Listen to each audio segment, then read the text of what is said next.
9 દ્વિતીય પરીક્ષા માટેની વિકાસ પરીક્ષા લક્ષી અસાઇનમેન્ટ તો એમાં આપણે દેખવાનું છે આજે આપણે વિભાગ એ નું પ્રકરણ 2 પ્રથમ પરીક્ષાના અભ્યાસક્રમમાંથી નીચેના પૈકી એરોસોલનું ઉદાહરણ કયું છે। હવે એરોસોલ શું છે બકા કે ઘન હોય છે પણ હવામાં તરતા હોય છે હે ને। પેન શું હવામાં તરે ના તરે પણ એરોસોલ એવા ઘન છે જે હવામાં તરે તો કે વાદળી કયું છે વાદળા કયું છે સોરી વાદળા કયું છે વાદળા।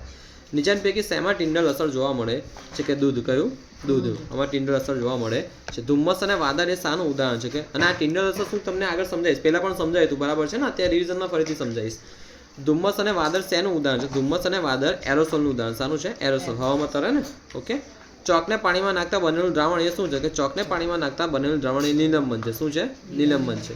કયું સંયોજન છે તો સંયોજન આપણે દેખીએ નેપ્થેલિન સંયોજન છે। નેપ્થેલિન શું છે સંયોજન છે મીન્સ કે અમુક વસ્તુથી અમુક તત્વોને અમુક પ્રવાહીને ભેગા કરવાથી બનેલું વસ્તુ છે નેપ્થેલિન। સેવિંગ ક્રીમ એ શેનું બનેલું તો સેવિંગ ક્રીમ એ પ્રવાહીમાં વાયુ છે શું છે પ્રવાહીમાં વાયુ। સેવિંગ ક્રીમ શું છે પ્રવાહીમાં વાયુ પ્રવાહીમાં વાયુ। 140 ગ્રામ દ્રાવણમાં 140 ગ્રામ ખાંડ દ્રાવ્ય થયેલી તો દ્રાવણમાં percentage of weight by weight ગણો। પર્સન્ટેજ ઓફ શું ગણવાનું છે વેટ બાય વેટ તો સાદી ભાષામાં વેટ બાય વેટ ગણવાનું પર્સન્ટેજ આપણે પહેલાં દેખો ધ્યાન આપો અહીં આગળ 140 ભાગ્યા આપણે કરીશું 14 બરાબર છે આ રીતે કરાય તો 14 દાન કેટલા થાય 140 થઈ ગયું તો કેટલું આવશે 10 કેટલું આવશે એકડે મીંડે 10। હવે K2Cr આ પ્રકરણ 3 દેખીશું કે K2Cr2O7 ની પરમાણુયતા કેટલી છે તો પરમાણુયતા ગણવા માટે તમારે શું કરવાનું જેટલા પણ પરમાણુ હાજર તેના ગણ લેવાના। જેમ કે જો આ O છે O કેટલા છે 7 છે તેના ગણવાના તો 7 + 2 9 9 + 2 11 તો કેટલી હશે 11 છે કઈ અઘરું ના। પછી આ અણુસૂત્ર યાદ રાખવા પડશે તમારે બરાબર કે ક્વિકલાઇમનું અણુસૂત્ર શું છે કેલ્શિયમ ઓક્સાઇડ શું છે કેલ્શિયમ ઓક્સાઇડ। હાઇડ્રોજન પેરોક્સાઇડમાં હાઇડ્રોજન અને ઓક્સિજનનું દળથી પ્રમાણ કેટલું છે હાઇડ્રોજન પેરોક્સાઇડમાં H2O2 માં હાઇડ્રોજન અને ઓક્સિજનનું દળથી પ્રમાણ કેટલું છે જો સાદી ભાષામાં વાત કરીએ H2O2 છે। હવે ધ્યાન નહીં જો હવે આપણે H2O2 કરીએ દેખો અહીં H2O2 માં તમે ધ્યાન આપજો H2 છે ને અહીં O2 છે તો H2 હાઇડ્રોજન કેટલા છે બે હાઇડ્રોજન આપણે સાદી ભાષામાં તમને ખબર છે ને હ હે લી બે બ ક ન ઓ પ ની તો આનો પરમાણુ ક્રમાંક 1 આનો 2 આનો 3 આનો 4 5 6 7 8 9 10 અલા બ્લર થઈ ગયું સ્ક્રીન ચાલો। હવે દેખો તો આનો પરમાણુ ક્રમાંક 1 છે તો આનો પરમાણુ દળ પણ કેટલો છે 1 છે। હવે આપણે H2 આપણે H છે પછી ઓક્સિજન છે તો ઓક્સિજન પરમાણુ સોરી આ પરમાણુ દળની વાત કરીએ આનો પરમાણુ દળ કેટલો છે 1 છે। હવે આનો પરમાણુ ક્રમાંક 8 છે પણ એનું દળ કેટલું છે 16 છે તો ધ્યાન નહીં હવે ધ્યાન નહીં H2 તો સામાન્ય રીતે વાત કરતા હાઇડ્રોજન કેટલા છે 2 છે તો એનો પરમાણુ ક્રમાંક 1 છે તો 2 હાઇડ્રોજન તો પરમાણુ ક્રમાંક 2 સોરી એક હાઇડ્રોજનનો પરમાણુ ક્રમાંક આપણે વાત કરીએ એકડે 1 છે હાઇડ્રોજન પરમાણુ ક્રમાંક 1 છે તો તેનું પરમાણુ દળ કેટલું છે 1 છે। હવે અહીં 2 હાઇડ્રોજન છે તો 2 હાઇડ્રોજન દળ કેટલું થશે તેનું 2 થશે ને ઓકે તો આ 2 છે કેટલું છે 2 છે। હવે દેખો આગળ કે આ ઓક્સિજન છે એક ઓક્સિજન હોય તો તેનું પરમાણુ દળ કેટલું છે 16 છે પણ જો આ ઓક્સિજન 2 થઈ જાય 16 દૂન કેટલા થાય 32 કેટલા થાય 32 તો ધ્યાન આપો આ બાજુ 32 આ બાજુ 16 આ બાજુ 2 ને આ બાજુ 32 તો 2 ભાગ્યા 32 એમ લખાય તો આ ગયું 16 દુ 32 નહીં કંઈ ના વધે તો એકડે એક તો હોય તો લખાય 1/16 ફરીથી સમજાવું ધ્યાન H2O2 છે એક આપણે વાત કરીએ હાઇડ્રોજનની પરમાણુ ક્રમાંક 1 છે પરમાણુ દળ પણ કેટલું છે 1 છે પણ તે ક્યારે એક જ હોય ત્યાર પણ 2 હોય તો 2 થઈ જશે અને તેવીને ઓક્સિજનનું પરમાણુ દળ 16 છે પરમાણુ ક્રમાંક 8 છે પરમાણુ દળ 16 છે તો સિમ્પલ ભાષામાં 2 હોય તો 32 થશે આ 2/32 કરું બરાબર 2/32 કરો તો અહીં ઉપર 1 આવશે ને અહીં 16 આવશે 16 દૂની 32 16 દૂની 32 આ 2 જશે ને આ 2 જશે તો વસ્તુ 1/16 તે જવાબ આવશે તમારો 1/16। પોટેશિયમ તત્વની સંજ્ઞા કઈ છે કે છે બધાને ખબર છે। નીચેના પૈકી કયું તત્વ એક પરમાણુય છે એક પરમાણુ મીન્સ કે એક જ પરમાણુ ધરાવતું હોય તો કયું છે સલ્ફર છે કયું છે સલ્ફર છે બરાબર ને બાકી ક્લોરીન છે તમે Cl2 લખો ઓક્સિજન તેને તમે O2 લખો નાઇટ્રોજન છે તેને તમે N2 તરીકે લખો બરાબર પણ સલ્ફર ફક્ત તમે S તરીકે લખો કયા તરીકે લખો છો S તરીકે લખો એમ તો બીજું ઘણી રીતે લખવાય પણ સલ્ફર તમે S તરીકે પણ દર્શાવો છો। હવે આ છે બરાબર અંદર સર્કલ છે સર્કલની અંદર આવીને આ પ્લસ કરેલ તે દ્વારા નિર્દેશિત તત્વ કયું છે બકા સલ્ફર કયું છે સલ્ફર। હવે સોડિયમનું લેટિન નામ કયું છે તો કે નેટ્રિયમ સોડિયમનું લેટિન નામ કયું છે નેટ્રિયમ કયું છે નેટ્રિયમ।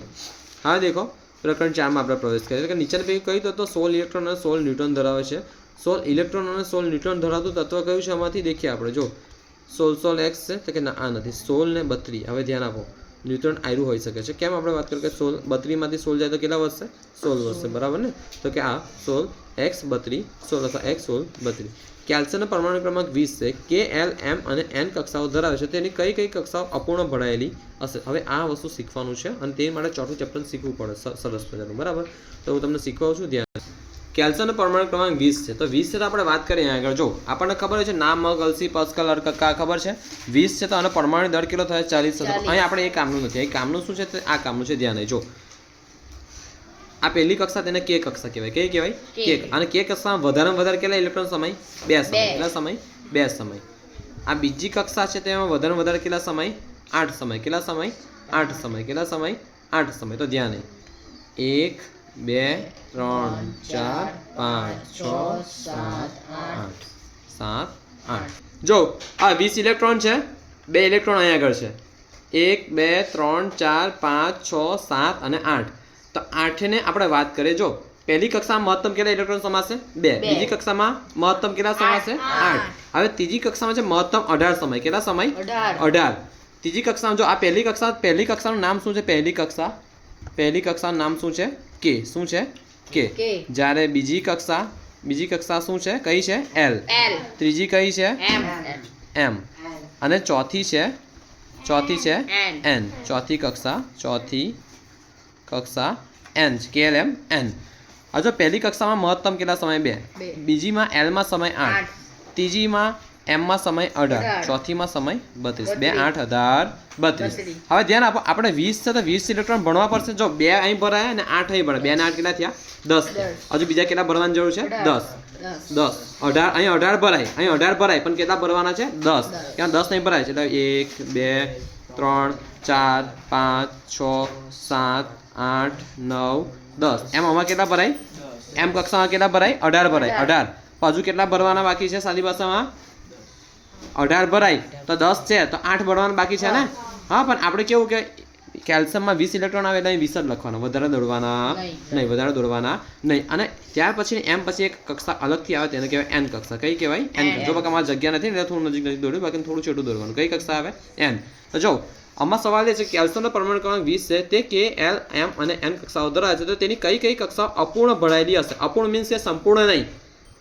સંપૂર્ણ મીન્સ કે બધું ભરાઈ ગયું હશે. અપૂર્ણ મીન્સ કે બધું ભરાયું નહીં. તો કઈ કઈ કક્ષા? જો હવે એમમાં કેટલા સમય શકે છે? 18. પણ કેટલા સમય છે? એમમાં 10. હવે આમાં 32 સમય શકે. કોઈ પણ ઇલેક્ટ્રોન દેખાય છે તમને? ના. તો કે એમ અને એન કક્ષા અપૂર્ણ ભરાયેલી હશે, મીન્સ કે સંપૂર્ણ ભરાયેલી હોય નહીં. સમજ પડી? મગજમાં ઉતરું? હવે ધ્યાન નહીં. ફોસ્ફરસ તત્વની સંજ્ઞા P3115 છે તો તેમાં પ્રોટોન, ન્યુટ્રોન અને ઇલેક્ટ્રોનની સંખ્યાઓ અનુક્રમે જણાવો. ધ્યાન નહીં. જો આપણે વાત કરીએ તો સાદી ભાષામાં ત્યાં પ્રોટોન, ઇલેક્ટ્રોન અને ન્યુટ્રોનની સંખ્યા. તો સીધી ભાષા પ્રોટોન અને ઇલેક્ટ્રોનની વાત કરીએ. સરખા જોઈએ તો કેટલા હશે? વાત જો પહેલાં પ્રોટોન દેખો. પ્રોટોન તો કેટલા છે? 15. કેટલા છે? 15.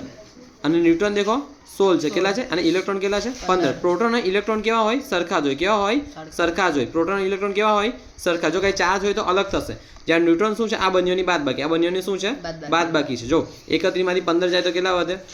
31 માંથી 15 જાય તો 16 વધે. 31 માં 15 જાય તો 16 વધે. જો પ્રોટોન કેટલા છે? 15. ઇલેક્ટ્રોન પણ કેટલા હશે? 15. પણ ન્યુટ્રોન 31 માંથી 15 જાય તો 16. આમાં પણ એવું છે. જો કઈ તત્વ 16 ઇલેક્ટ્રોન ધરાવે અને 16 ન્યુટ્રોન ધરાવે છે? તો 16 ઇલેક્ટ્રોન ધરાવે તો નીચે તમારે શું ચેક કરવાનું કે 16 હોવું જોઈએ. નીચે શું હોવું જોઈએ? 16. તો 3 માં 16 છે. ચાલો આ તો કેન્સલ, ડી તો કેન્સલ. હવે દેખો 16 ઇલેક્ટ્રોન અને 16 ન્યુટ્રોન મીન્સ કે ઉપરની અને નીચેની બાદબાકી કેટલી થવી જોઈએ? 16 છે ને. આ ઉપર નીચેની બાદબાકી તમારે 16 માંથી 16 જાય તો 0. તો કે આ તો નહીં. 0 માંથી 16 જાય તો માઇનસ 16 માંથી 0 જાય તો કે 16. પણ આ તો આપણે કેન્સલ જ કરેલું એટલે આને લેવાનું નથી. હવે આપણે 32 માંથી 16 જાય તો 16. ઓકે, એટલે આ બી એમાં આવી રીતના જવાબ આવે છે. હવે ધ્યાન નહીં. 35 17 ક્લોરીનની ઇલેક્ટ્રોન રચના જણાવો. હવે ક્લોરીન છે. ક્લોરીન કયા ક્રમાંકે આવે છે? 11 12 13 14 15 16 અને 17. તો 17માં ઇલેક્ટ્રોન રચના કેમની જણાવશે? ચાલો દેખો અહીં ધ્યાન. જો હવે ક્લોરીન છે તો ક્લોરીનની પહેલી કક્ષામાં કેટલા ઇલેક્ટ્રોન સમાય? 2. મહત્તમ કેટલા? 2. આ કેમાં 2. હવે એલમાં મહત્તમ કેટલા સમાય? 8. 1 2 3 4 5 6 7 અને 8. આ 10 થઈ ગયા. હજુ બીજા કેટલા આવશે? ક્લોરીન 17 છે તો 7 આવશે. તો 1 2 3 4 5 6 7. તો હવે ગણીએ. એના પહેલામાં કેટલા સમાયા? 2. બીજામાં 8 અને ત્રીજામાં 7. તો શું આવશે? 2 8 7. દેખાય છે? 2 8 7 આવ્યું. 2 8 7. 2 8 સમજ પડે છે ને શું શીખવાડું છે તે? ઓકે. હવે ખાલી જગ્યાનો ઉપયોગ કેન્સરની સારવારમાં થાય છે તો કે અહીંયા આગળ કોબાલ્ટ 16નો ઉપયોગ કેન્સરની સારવારમાં થાય છે. કોબાલ્ટ 16નો ઉપયોગ કેન્સરની સારવારમાં થાય. 60 મીન્સ 60, બરાબર છે. હાઇડ્રોજન પરમાણુ કયો અપરમાણ્વીય કણ હાજર નથી? તો હાઇડ્રોજન પરમાણુમાં ન્યુટ્રોન હાજર નથી. નીચે બે કયો કણ પરમાણુના કેન્દ્રમાં નથી? તો ઇલેક્ટ્રોન. હવે ઇલેક્ટ્રોન વિશે ભણાવું. આ જે મેં રાઉન્ડ કર્યા છે ને એ બધા ઇલેક્ટ્રોન છે. આ ઇલેક્ટ્રોન કક્ષા પર હોય એ ક્યારેય અહીં કેન્દ્રમાં હોય નહીં. કેન્દ્રમાં બે હોય, એક હોય પ્રોટોન અને બીજો શું હોય? ન્યુટ્રોન. એક હોય પ્રોટોન અને બીજો શું હોય? ન્યુટ્રોન. ને આજુબાજુ આ જે આમ ચક્રા કાઢે છે, ચક્કર કાપે તે ઇલેક્ટ્રોન છે. અને ઇલેક્ટ્રોન ક્યારેય આવું ના હોય. જો ઇલેક્ટ્રોન ક્યારે અહીં રખડતો ના હોય, અહીં રખડતો ના હોય. પડે સમજ? કાં તો ઇલેક્ટ્રોન ક્યારે અહીં હોય ના, મીન્સ કે આવું ના હોય. પણ ઇલેક્ટ્રોન હંમેશા તેની કક્ષા પર હશે, છે ને, હંમેશા તેની કક્ષા પર ક્યાં ને ક્યાં ફરતો હશે. ઓકે, તો આ સિમ્પલ છે. તમારે આજે અહીં લગીને કરાવ્યું છે, બરાબર? તો રિવિઝન ઘરે જઈને કરજો. ક્લાસ પૂરો. અને આવતીકાલે આનો મૌખિક ટેસ્ટ થશે. ઓકે.